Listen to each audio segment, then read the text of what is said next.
I have a question.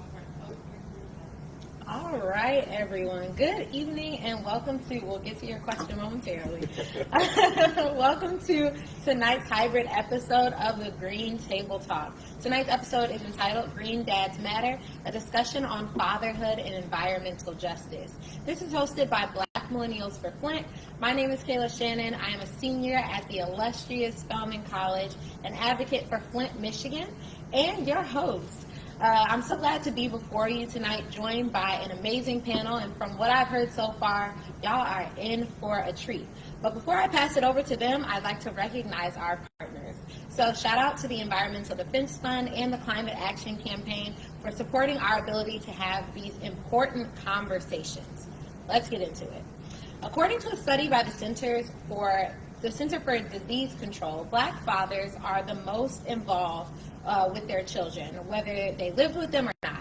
Based on this study, a greater percentage of Black fathers fed or ate meals with their children daily, bathed, diapered, or dressed children daily, played with their children daily, and read to their children, again, daily. Tonight, we will highlight how Black and brown fathers, uncles, and brothers are showing up in the environmental justice space to fight for a better planet for our children. But before we get started, starting with Kymone, please introduce yourself to the folks and let them know who you are, and then we'll pass it on down. Kymone Freeman, angry Black man in therapy, representing WEAC Radio, DC's independent media outlet. We actually curated the sound exhibit for the Marion exhibit here in Martin Luther King Library. And I'm also a new author, published author, Nineveh Conflict Over Water, and shameless self-promoter of all things water. Because water is life, and they have predicted by the year 2050 there'll be more plastic in the ocean than fish. So this is just another example of unsustainable system that needs to be changed, and we need to make sure that we have public policy with public input. Well, good evening, and thank you for having me. My name is Daniel de Pielago. I'm an organizer with Empower DC, mainly focused around issues of housing. Empower DC is a nonprofit that's been here in the district for going on 20 years now, around issues that affect low-income Black residents of the district, people of color, with the goal of building people power. My name is Salim Adofo. I serve as the chairperson of Advisory Neighborhood Commission 8C. I've been a commissioner for 4.5 years now. I'm also a DJ. I host a television show, and I'm my mother's firstborn son and lastborn child. All right. So we're going to get right into it because, as you all know, we get to talking and we run out of time. So starting with Kymone, you are indeed an undisputed water warrior and authored, as you said, a nationally acclaimed book called Nineveh, A Conflict on Water. I have a two-parter for you. So first, can you share a bit more about what inspired you to write your book? The book, the genesis came about when I spent the summer in Nairobi, Kenya. I was sponsored by the American Friends Service Committee, the good white folks from the Quaker organization, and I was afforded to attend a 6-week leadership conference. They took activists from all over the country in the States and convened them with activists all over the continent of Africa. So I have friends all over the continent there. And during that, I was exposed to the water crisis there. We was directed not to drink the water. We had to use bottled water to brush our teeth. We had to bathe with our mouths closed. We couldn't allow people to put ice in our drinks, that type of thing. And what burns in my mind is that I saw a picture, not a picture, I saw a kid, and it's now burnt in my mind as a picture. Because the second largest import to sub-Saharan Africa is used clothing. So you could be in a slum and you'll see somebody with a Beverly Hills Yachting Club t-shirt. I mean, the dichotomy is crazy. So this particular kid had on a Get Rich or Die Trying t-shirt on with no pants, and he was retrieving tainted water out of a dirty stream with a goat drinking out of the same spot a few yards away. That never left me. And then when I came back to the States and I see how we just vicariously discarded water. Well, whose water bottle is this? I don't know. Throw it away. You know.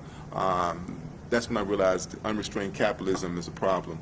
And we've seen companies as vicious as Nestle, Chocolate Corporation, who has been paying a measly couple $100 to the state of Michigan to pump millions of gallons of water out of the Great Lakes, the largest fresh body of water on the continent of North America, just a short drive from Detroit and Flint, Michigan, who you have well-documented water crises. And so that's when I started wanting to tell a better story, because facts get lost on people. But when we tell captivating stories, it spurs people to do something. That's great. So in the process of writing this book, and now, of course, having it published and accessible to the public, how have you been able to educate your son and other Black men and boys about the importance of water quality?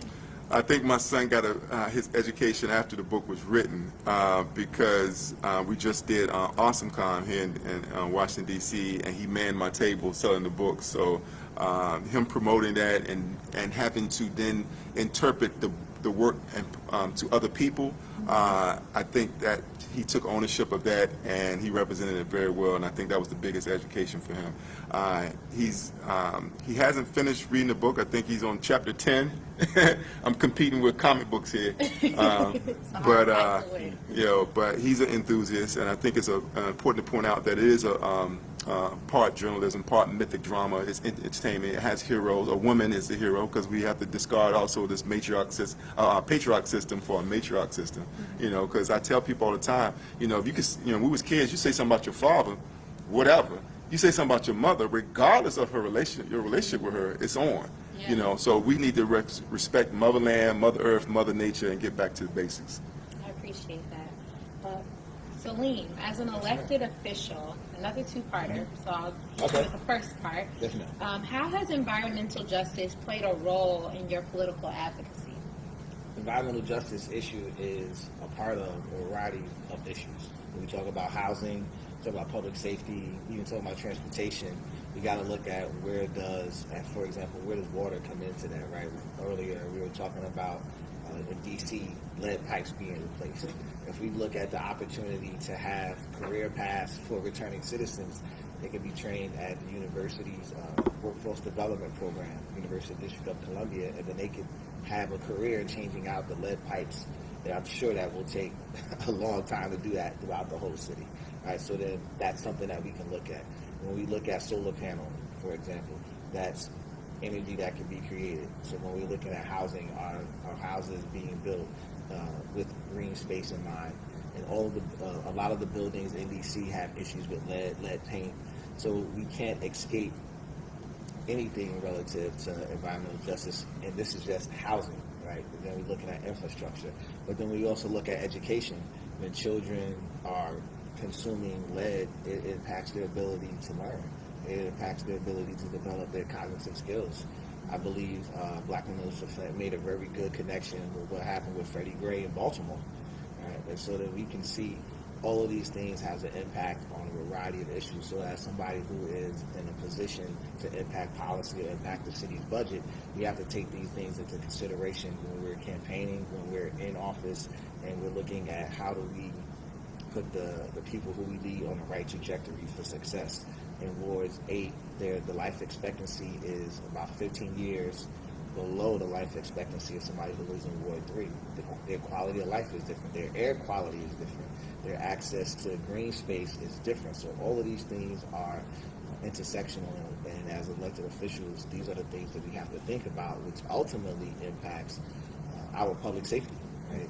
Public safety can't be minimized, and I don't want to ever minimize this just gun violence, but the air you breathe, the water that you drink, if you don't have those two things, you're definitely not safe, right? So we have to look at how all of these things intersect as elected officials.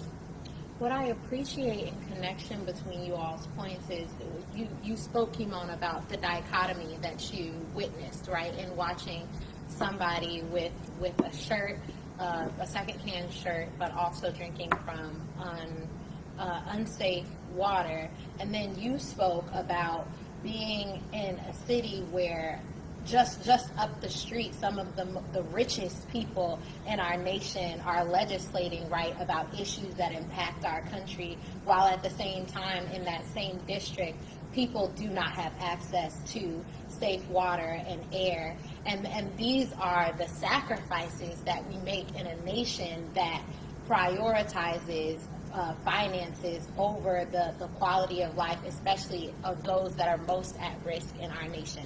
So what I'm wondering as a follow-up to that is, what successful strategies do you use to encourage more Black and brown youth to engage in this work? So I'm gonna be honest with you. I think something that Kymone and I, and now Daniel and I connect on, is hip hop and the arts. Most Def had a song called New World Water, right? And so I think that you have to be creative in making environmental justice issues, for lack of a better term, sexy. Mm-hmm. So when you can change the culture around things, I think that creates the atmosphere for the change to happen in other spaces. Because, let's be honest, it could be boring to sit and try to read about lead, or it could be boring unless it's my book. That's why I wrote a novel. Some of this information. So one is changing the culture. Yeah. So that's one thing. And then two, another thing is showing people how this impacts them.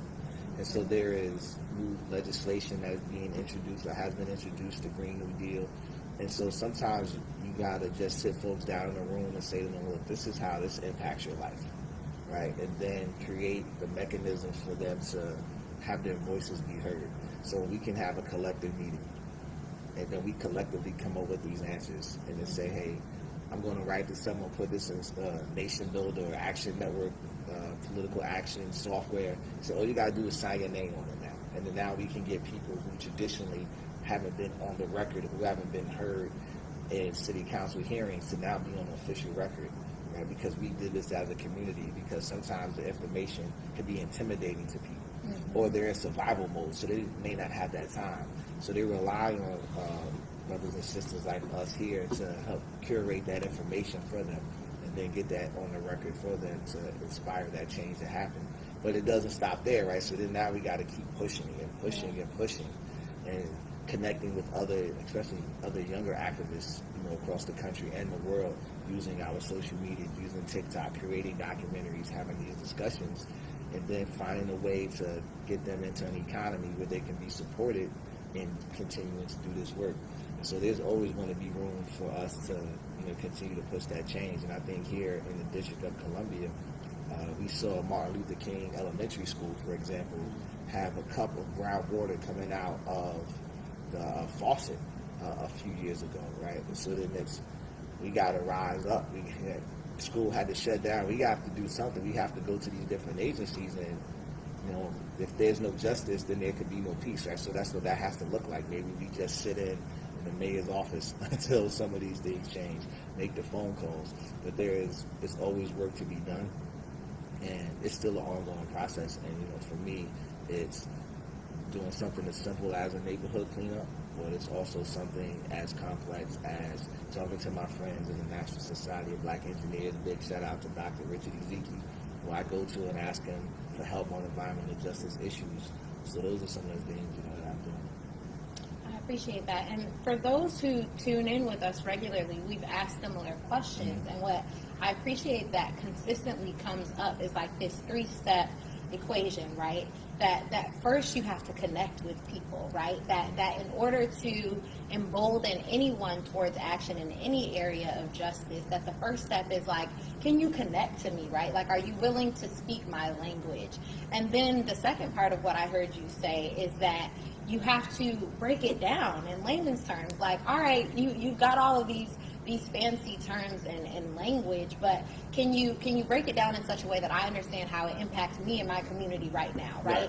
Because if I'm choosing between spending this time sleeping after a long day of work or spending this time at a council meeting with you, like what is the driving factor, right, that makes the difference and makes it matter to me here at home? And then last, to be able to drive people towards action is how can I actually become involved in the work that we're doing together? So I appreciate, and if you're watching, once again, that's the formula they're giving you. That's the T, all right?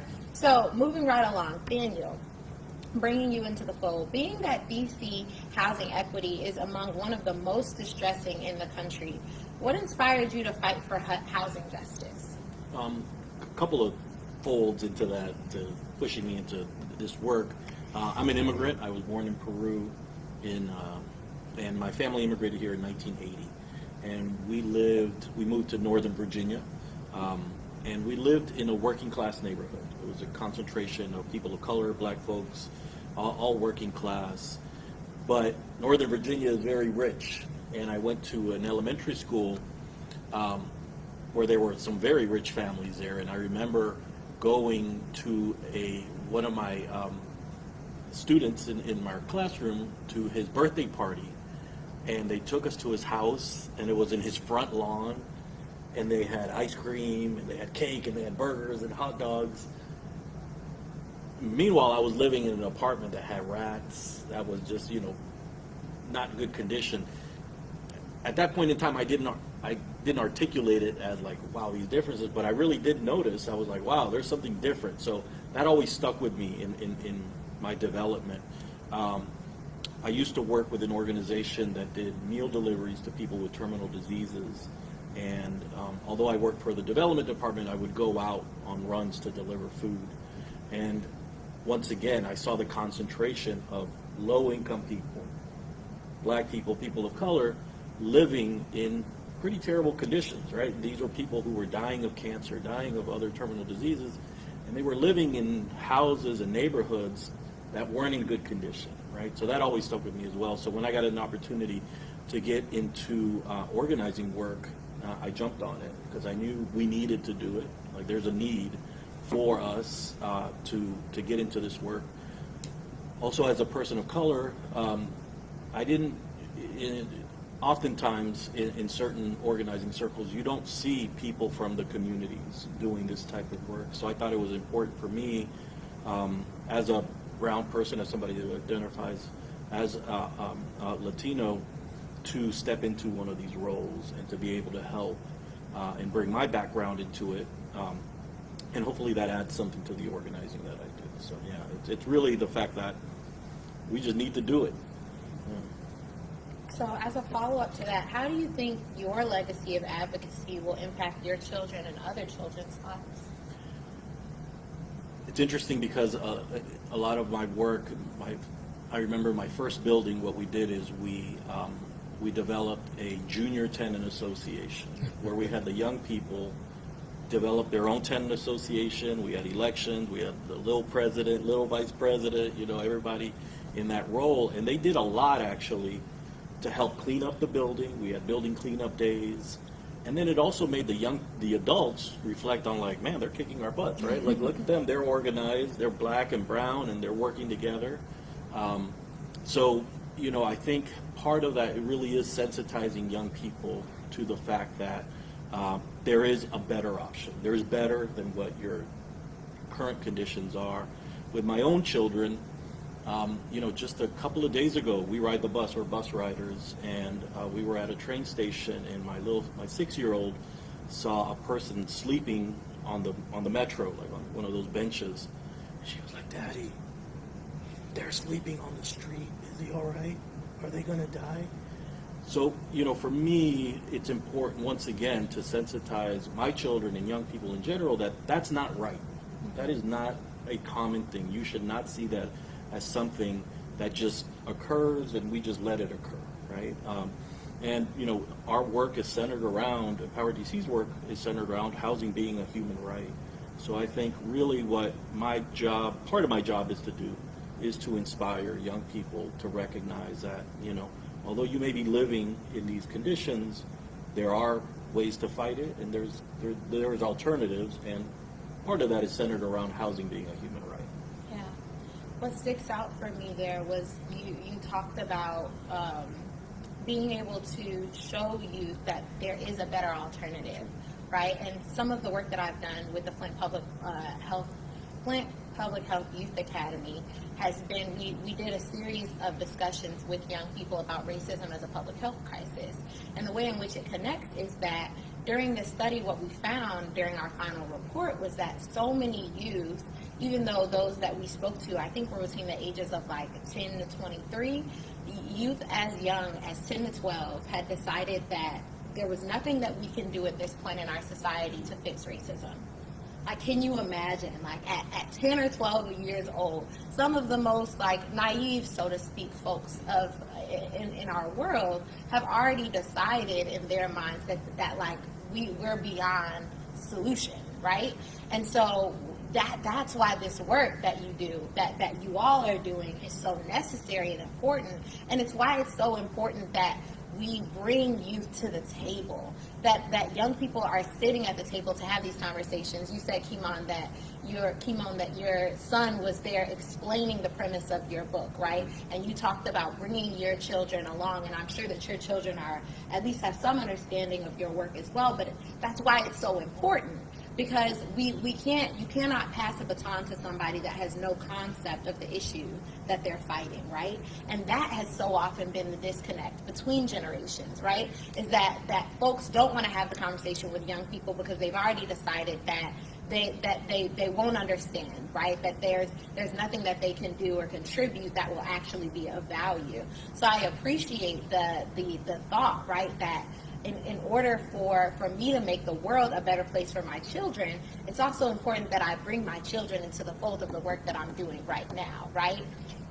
So, with that being said, as I said, I'm an advocate for the city of Flint. I've been working in the city of Flint since I've started my work with social justice.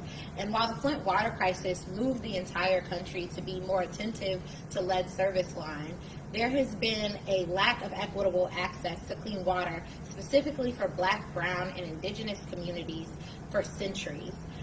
Right here in our nation's capital, DC residents do not feel comfortable drinking drinking water straight from the tap, as there are thousands of residents impacted by lead service lines.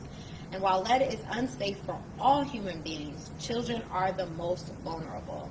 Kymone, as a Black father to a beautiful Black boy, what has been your experience fighting for clean water, and why is it important for Black and Latinx men to serve as leaders in this work? Well, first let me say that the work that Daniel and Empower DC is just as vital as water, and that water is life, but housing is a human right. Mm-hmm. And we still have in this city, in this country, people who live in housing conditions that will get any restaurant shut down immediately.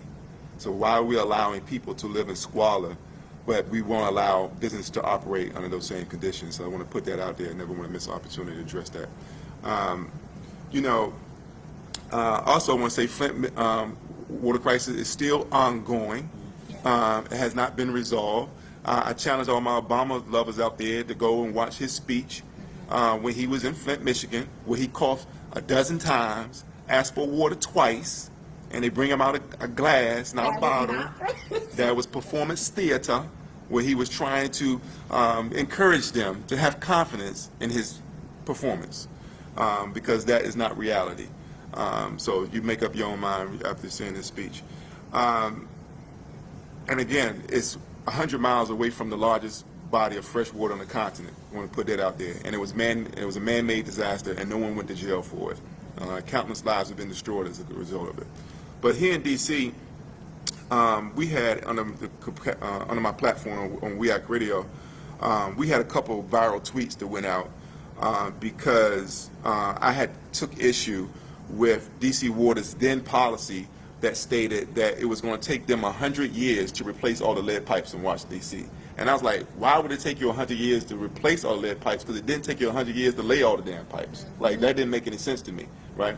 And then when I found out that they was building these aqueducts, if you drive around town, you see them tearing up the streets, that's D.C. Water. They're building these aqueducts that offset and accommodate stormwater drainage when a heavy rainfall or what have you, and because that is what really pollutes the water. That's why it's brown, basically. And once they activate those aqueducts, they flip the switch. They're supposed to be able to clean the river by like 90% overnight, right? It's going to be bluish, right? That's what they're saying. I was like, that's fine. I'm all here for the environment, of course, because certain people want to be able to kayak on the river or even dare say swim in the river. I don't think Black folks are looking forward to that, but we used to. We used to, but it was because we weren't allowed in the swimming pools. I don't think we're looking forward to getting back in the river. But certain people wanted to swim in the river and have water activities, but other people still had lead pipes, right? And so I was like, how is it going to take 100 years to replace these pipes, but you have a completion date far sooner for this aqueduct? So that was like, as Martin Luther King said, a revolution of values is what was needed. And so that argument is what brought former director of general manager, I believe is the correct title for DC Water, George Hawkins, into my studio to confront these issues. I'm happy to say that George is no longer there, and the new leadership of DC Water has now targeted 2030 as a new completion date for having 100% of all the pipes of DC lead free, right? So what happened from 100 to less than 10?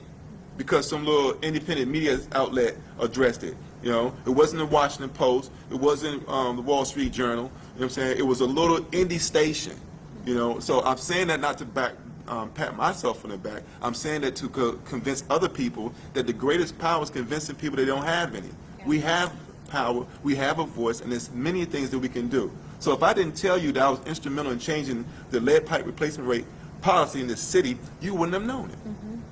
So I want to inspire other people to join in this. But at the same time, we cannot say that, oh, well, the answer is to buy bottled water. Most of the bottled water is nothing but tap water. Dasani is tap water, Aquafina is tap water, and a couple of them I'm not thinking of right now. Say it ain't so. So you can just get a filter at home. And most of the lead pipes, if you live in the prosperous areas of Washington, D.C., your pipes have already been replaced. You know who is the first to get fired, last to get hired. Those are the people that's still, you know, people that live in public housing, the people living in the condition that would get a restaurant shut down. And it's by design. And I'm so glad you also pointed out that there's no acceptable level of lead in the body. Because people say, oh, it's low levels of lead. That's like saying it's low fecal matter. It's just a little bit of fecal in there. You know what I'm saying? A little bit of poison. Yeah, just a little bit, you know. So we have to make sure that we understand the complexity of these issues. So having said it, I'm not saying that we should all go out and enrich these private companies, because any good detective will look at a timeline. And my dear, sweet grandmother, Lily Ann Lewis Richardson, told me when I was 9 years old that they was going to sell water one day. And I told that woman to her face, Grandma, you crazy, water's free. So she was contending that when the American apartheid system, one of the memorable images is a white-only, color-only waterfall fountain. She said when they took those signs down, they was going to make us pay for that.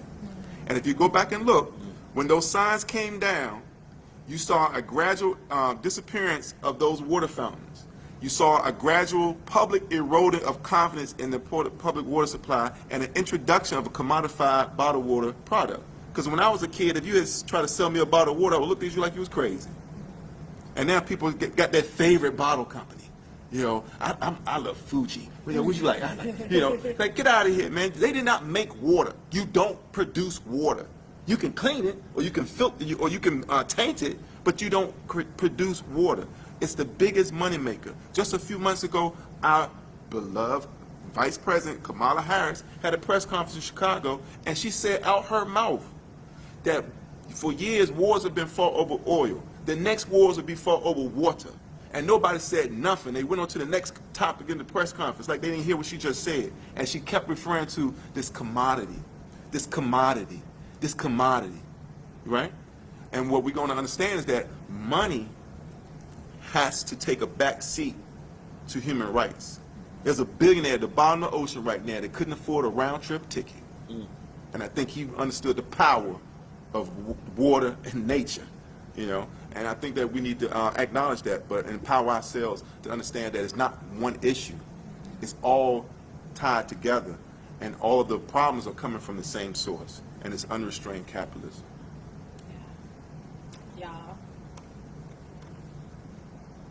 Okay, moving on. During the Flint water crisis, local, state, and federal government policy agency released inaccurate guidance, and you spoke to this, to residents, requesting that they boil water as opposed to filtering it first.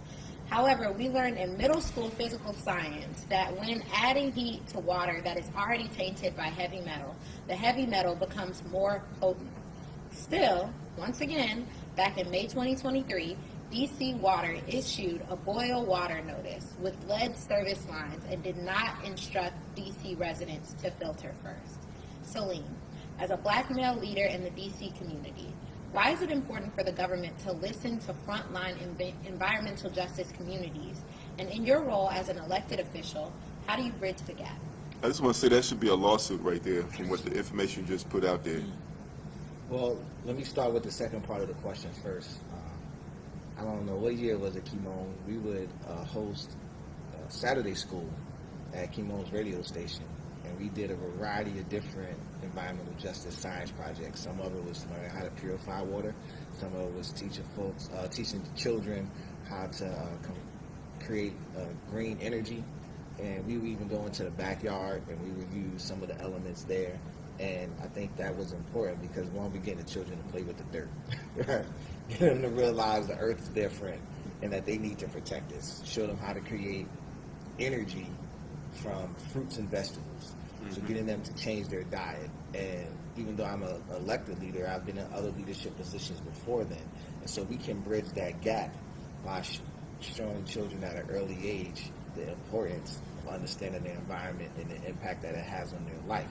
So then as they become adults, they see the importance of these things and then they choose their behaviors accordingly in the future because they understand that water is important to my life.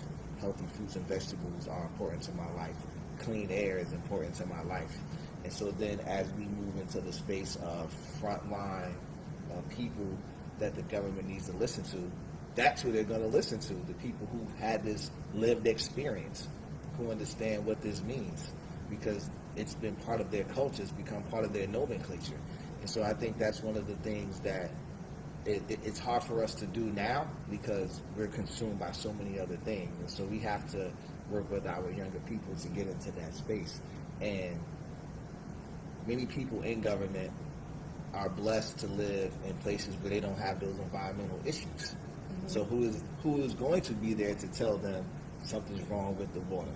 Or who's going to be there to explain to them that it's hard for me to see the beauty that the sky has in my neighborhood because of all of the smog? It's hard for me to understand the importance of being able to go to the park, sit down, and breathe fresh air when I'm frustrated so that I can calm down and not act out violently, because many of them have those things, so they're not living without.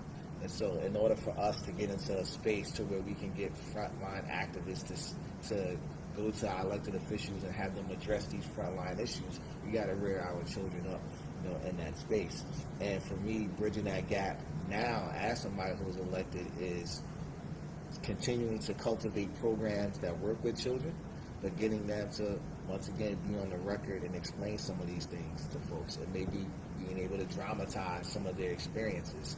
But it's working with other organizations, grassroots organizations, to get them into the space to where their voices can be heard, getting them on television, helping provide the mechanism for these stories to be told, because people don't believe something that they don't see and touch. Yeah. And I think that the luxury of being wealthy, it's concentrated amongst a few. So we got the masses of people who don't have, access to these, to healthcare, right? They don't have access to the education that makes it easier to be an advocate. So we got to connect all of these dots. And that's somebody who comes from an activist and grassroots background, who's been working with many of the people in this room for almost a decade now. That gap is still far from being bridged, but we're a whole lot closer than what we once were. Because now, we did like baby kids, we didn't die, we multiplied. So now we got, other folks that have leveled up and have been able to go into some of these spaces and, push back on some of these things, hold people accountable. When I look at the schools in my single member district, they're now becoming ADA compliant, right? But they created a whole other set of issues because of the dust that was put into the air from trying to put an elevator in the school, right? It's a whole nother issue of air quality now. And the people in our community don't realize this sometimes. So part of bridging that gap is to continue to create that culture of educating people and connecting these dots. Exactly. Right. Mos Def wasn't the first artist to have a song about the environment. You remember Marvin Gaye? Talk about what's going ecology. On, right? And so mercy me, and we got to use all of the elements that we have, because as people of African descent, we learn through art, right? It's embedded in who we are. Many of our ancestral commemorations take place where? At the water, right? for a reason. Can't spell earth without art. You know? Right, and so that gap is going to be bridged in a variety of different ways. But something that I'm currently working on, and I encourage people to do, is to go to the Empower DC website, empowered.dc.org, and just click the Take Action button. Right? Do something. Right, there is a factory, NEP, National Engineering Products, and it's contaminating, the neighborhood, creating poor air quality. You can just do something by just going on the website, click that Take Action link, and you can send a letter to the elected officials, letting them know that you stand with the people who live in the Ivy City community who are being impacted by this. That's how we bridge that gap. It's my job to help make this stuff easier, to help make being active easier, to help make understanding legislation and the budget easier. So this is something that we can do. May I add something to that quickly, Kayla? Please. Because he made me think of something. Before the pandemic, we at Radio, we had a media arts training program with the Marion Barry Summer Youth Employment kids, right? And we had a community garden in the back of our studio. And so for the 6-week program, I would have these kids, and I would make them water the garden, make them, sweep the block, keep the litter off the block. And the first week, they're like, oh, man, I'm picking up trash. Are you serious? You know what I'm saying? I don't want to get my J's dirty or whatever, right? That's the first week. Mm-hmm. By the third week, they're like, did you water the garden? I got it. Did you see the watermelons? Woo, woo. Did you see somebody throwing trash on the ground? Did you not just see me sweep this block, dude? You know what I'm saying? Like, you know what I'm saying? They start taking pride in it. And I saw a connection. I did not notice initially. I saw a connection that once they had an appreciation for their environment, they develop a deeper appreciation for themselves. And by having that appreciation for themselves, they start extending it to each other. So that is one of the ways we can reverse engineer this, that there's a disconnect, and we need to reconnect, And one of the things I learned in my research and writing my book, Nineveh novel, Conflict Over Water, set in the future, Black Woman's a Hero, was that phosphorus from the Sahara Desert in northern Africa goes across the Atlantic Ocean and fertilizes the rainforest in the Amazon. There's a connection. And so we need to make sure that we just draw these connections. You can't separate it. He can't have a piece of land over there and he's a property owner, and I got a piece of land over here and I'm a property owner, and we don't see the connection. Because when he goes in his well, it might be dry because of me. 10 miles away, because Mother Nature doesn't respect these boundaries. We're connected. And capitalism wants to divide us. There's divide and conquer. So sometimes the easiest way to reverse engineer is just getting our hands dirty. And I think that I didn't want to miss the opportunity to acknowledge that. Thank you. I appreciate that. And I have a few comments to make because, once again, in connection, you, Kymone, talked about the need for a revolution of values, right?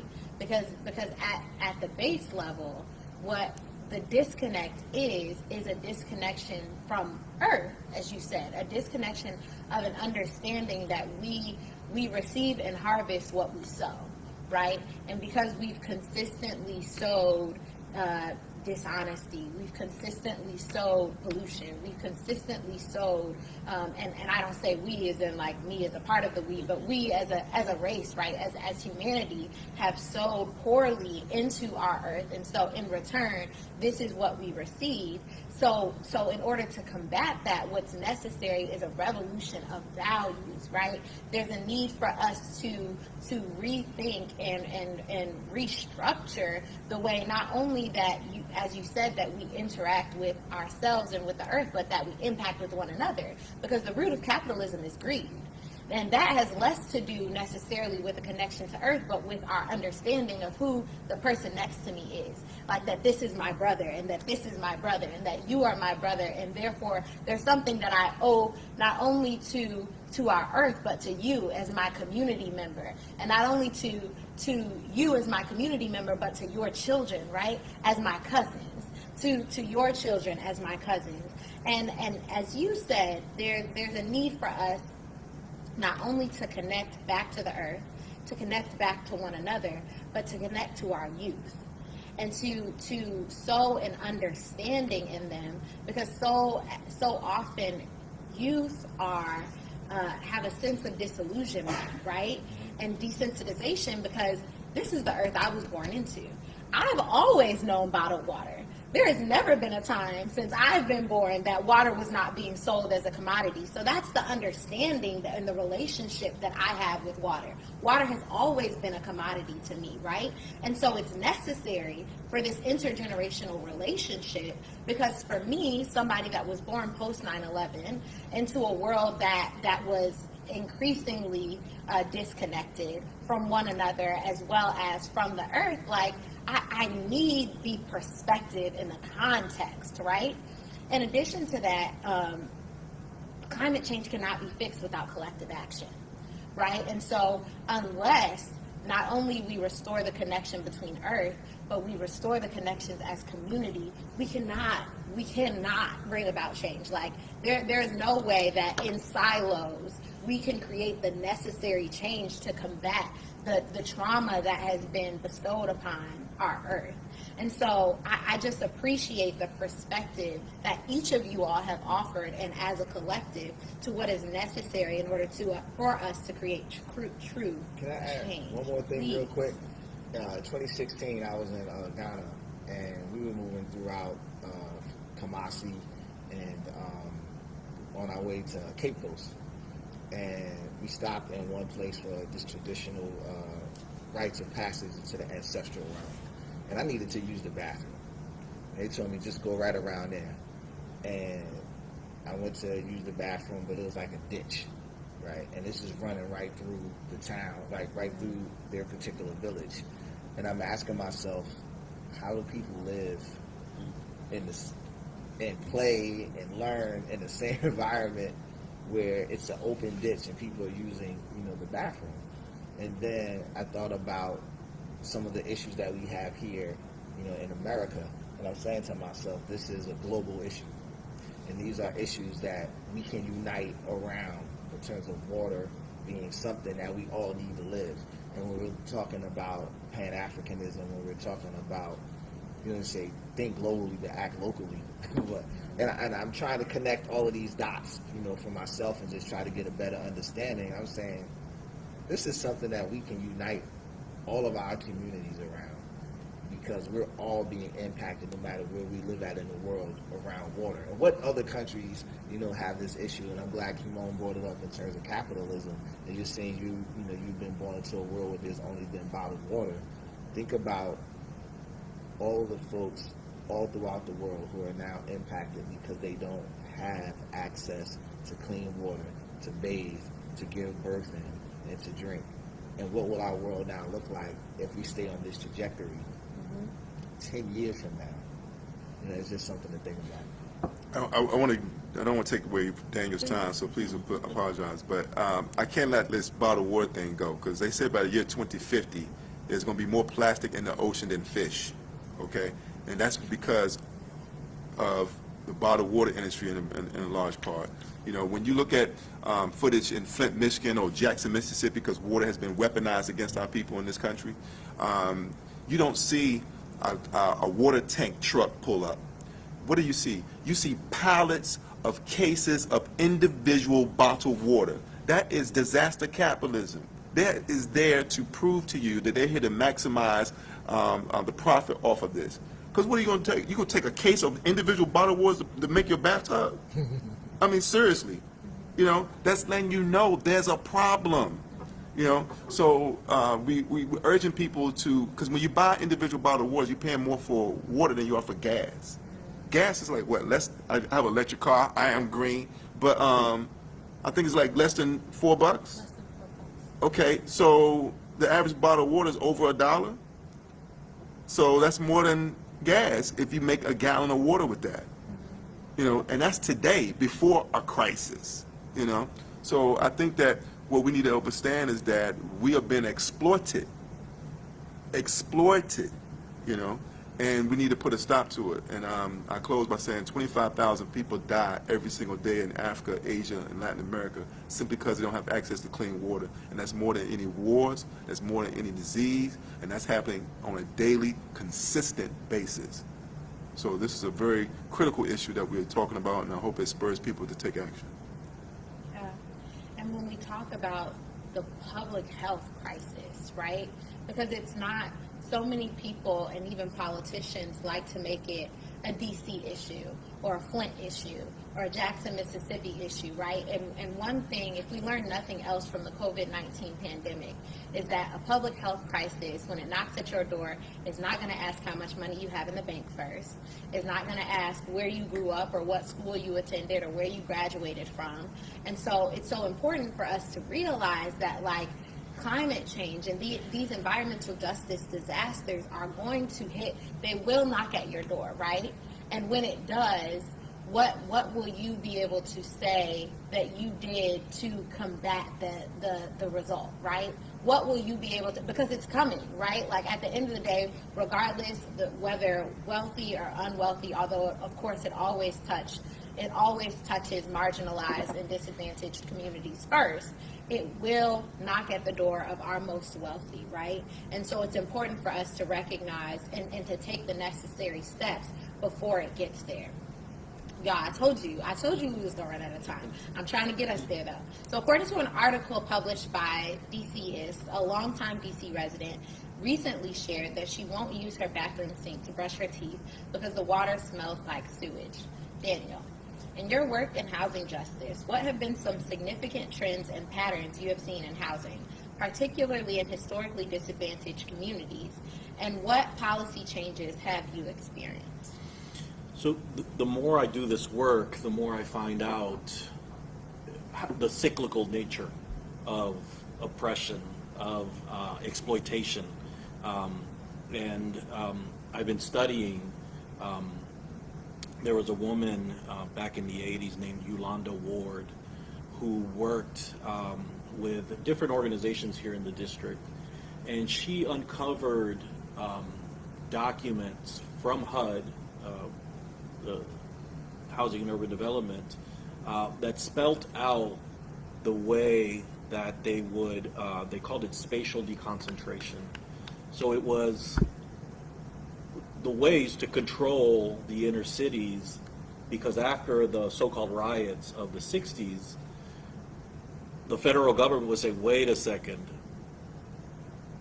if there's a high concentration of black folks who want revolution, we can't have that. Right? And in general, this country has never let black folks have anything of their own.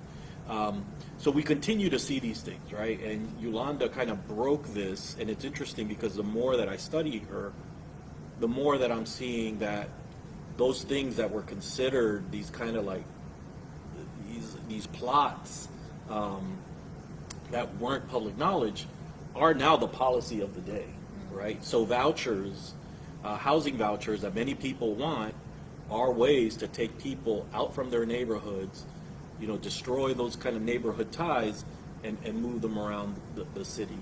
What we've been seeing here, and I focus a lot of my work is around public housing.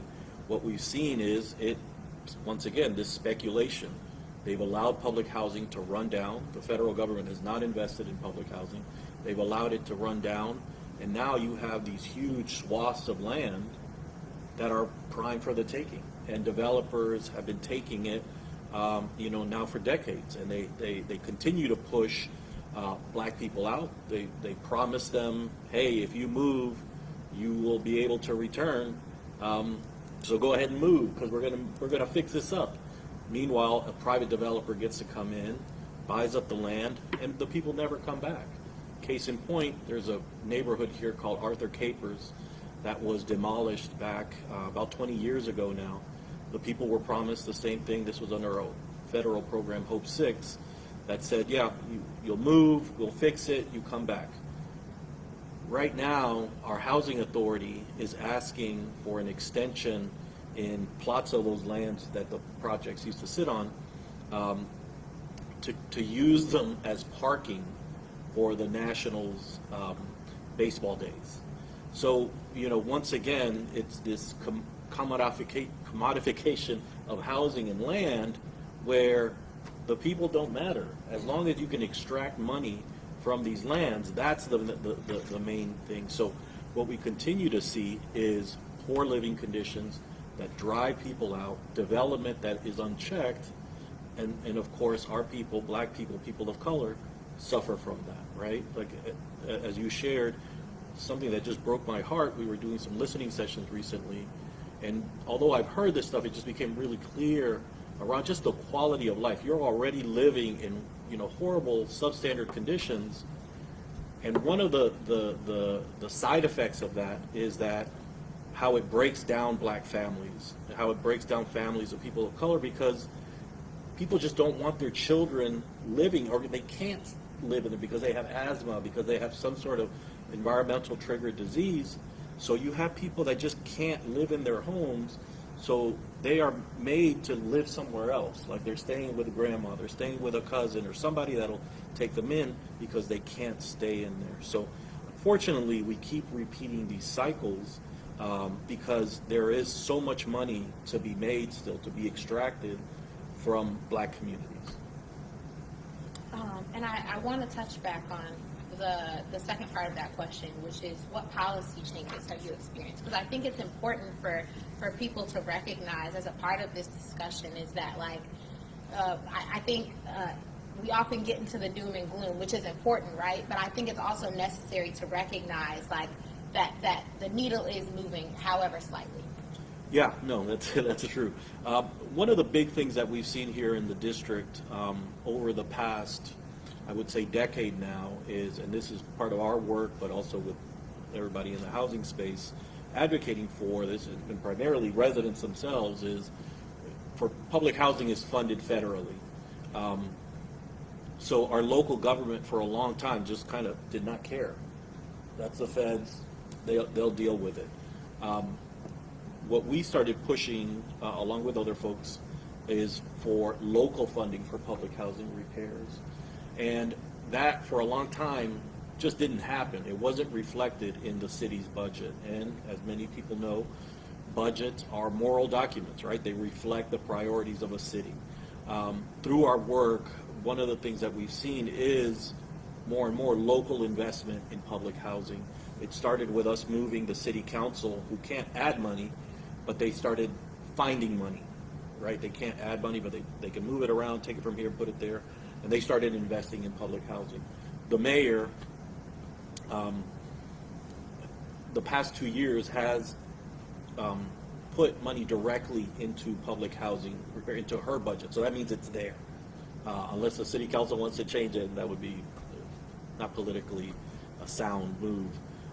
So I think that's a big thing in that we have been able to push the city to realize that they have some responsibility for its residents. Even though this is federally subsidized housing, these people live in the district, and these people, these neighborhoods are what makes this such a rich city. So I think that's one big thing.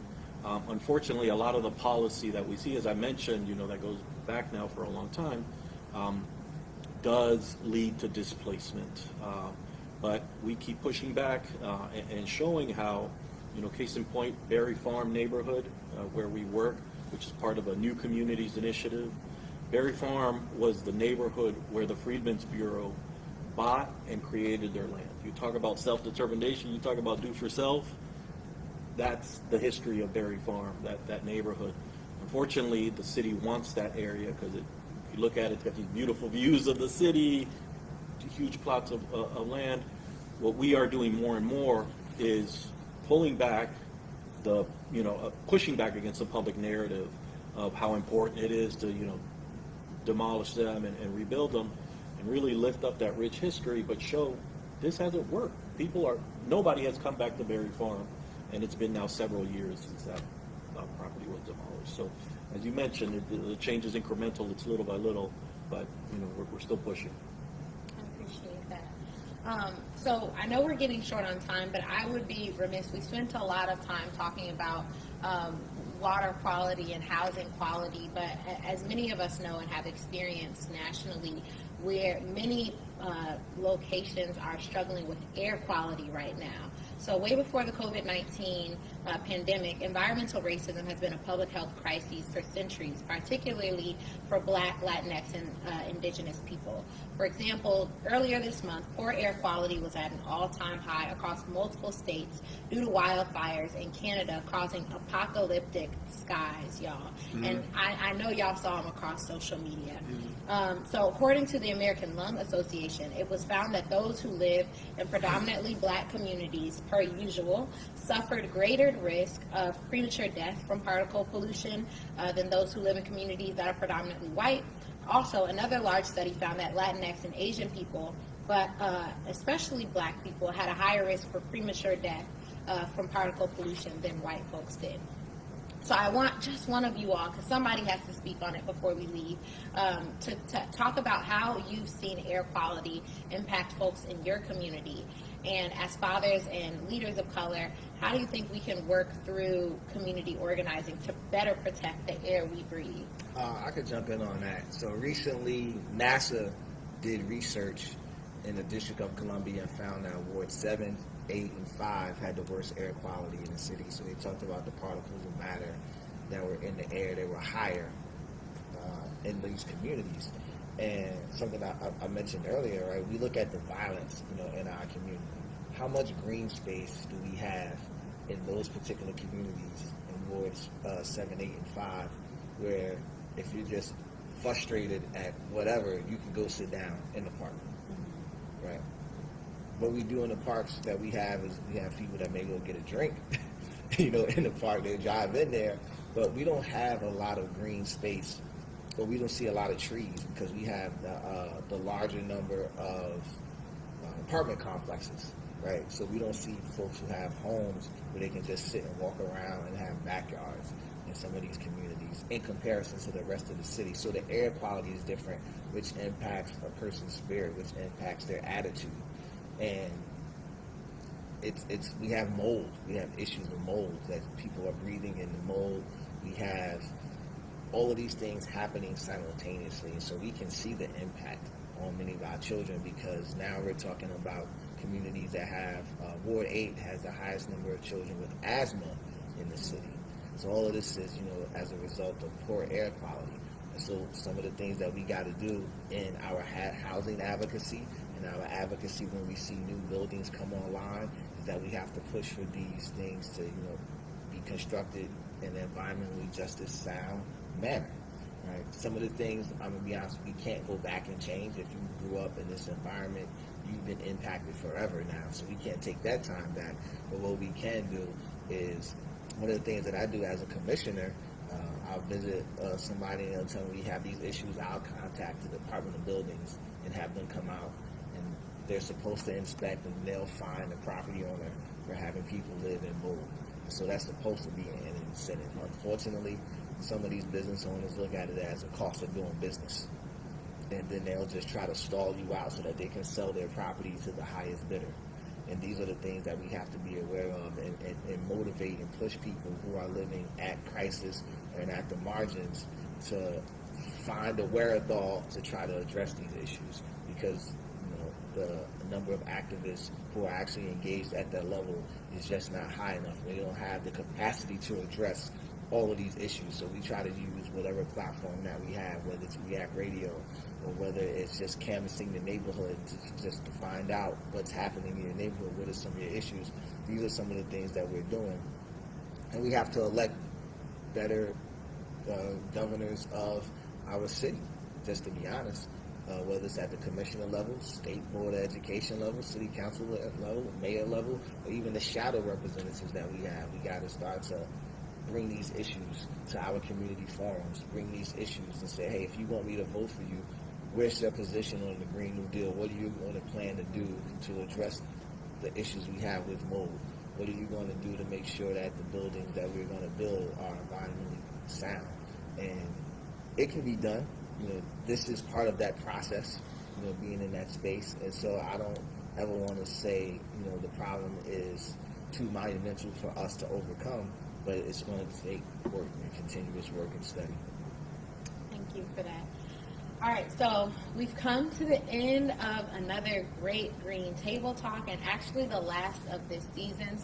So glad to have had you all here for that. We're gonna get the wrap up. Oh yes.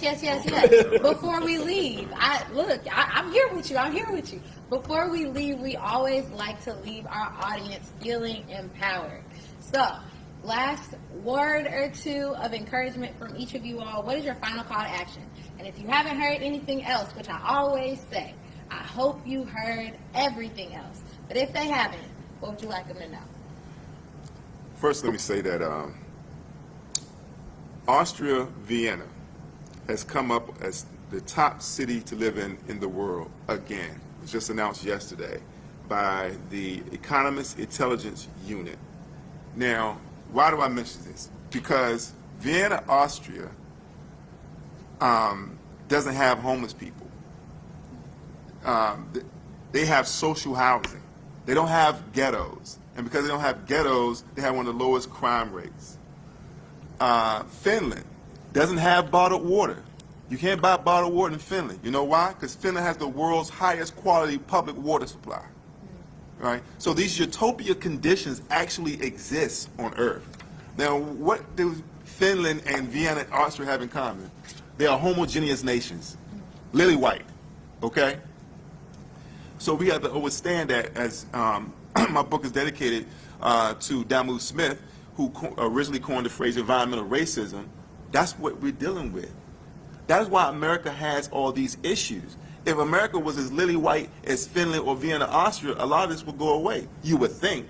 Because I just got off a plane from Bentonville, Arkansas, and they flew my black rebellious butt out there because they wanted to disrupt the displacement of white folks in this almost lily white town, because capitalism is still unrestrained. So Martin Luther King talked about racism, capitalism, and militarism. The U.S. military is the biggest polluter on the planet. So we can't talk about having a green economy without addressing anti-war machines to address this military-industrial complex. They're the biggest polluters on the planet. And that's what King was talking about, the three evils. And that's what's driving all of this. And so I ended with this. We're in Washington, D.C. at the Martin Luther King Library. A lot of us are familiar with Martin Luther King's last speech, or at least we should be. But they're not as familiar with his next to his last speech that was delivered right here in Washington, D.C., March 31st, 1968. It was entitled, Remaining Awake During a Great Revolution. He goes on to say in that speech that far too often people find themselves living in periods of great social change, but yet they fail to develop the new ideas, the new mental responses that the new situation demands. They end up sleeping through a revolution. I submit to you that is the quintessential definition of stay woke, which is why the right wing is trying to make sure that it's a pejorative, like really, dude, like you one of those woke people. Oh, you one of those unconscious people? Because the American dream, you got to be asleep to believe it. So that is it. Stay safe, stay strong, stay woke, and do something with this information. That's it. I'll just say, oftentimes we think that we are the ones that have to make this change, that nobody else has done it. And we have to realize that we stand on the shoulders of people who have fought and who continue to fight. And there are examples. Are they lifted up as much as they could be? No. And I'll offer just DC history. So I work in a neighborhood called River Terrace, which is literally right next to the river. It's right off Kenilworth Avenue in Northeast DC. They have a long history. They call themselves the River Keepers. They have a long history of fighting environmental racism, environmental injustice, gas stations, all the pollutants in their neighborhood they fought. It's a small neighborhood. If you don't go in there, you don't know about it. But it's a neighborhood of black folks, working class, middle class folks who have been fighting these issues for years. They've never gotten the press or the attention necessarily, as some other bigger fights, but there are people out there. We have to seek that out. We have to lift it up, and we have to know that we've got to keep the work going. We got to keep pushing, right? It's our turn. We've inherited. We've received the baton. We got to keep going, and we have to make sure that those coming after us know it as well, and receive that baton and keep it going. Our great ancestor Kwame Ture would say, organize, organize, organize. So my word is to join an organization. Go to the Empower DC website and click the Take Action button, and then you can sign on to the letter to our elected officials, and get on the record, and you can join the organization. Join an organization. I appreciate that. Like Empower DC. All right, folks, we appreciate you so much for joining us here for another episode of the Green Table Talk. As I've said again, this was the last of this season, so we will be taking a break for the months of July and August, and you can join us back here in September. So glad to have been joined by such an amazing panel for this finale episode. We appreciate you all, and we look forward to seeing you soon.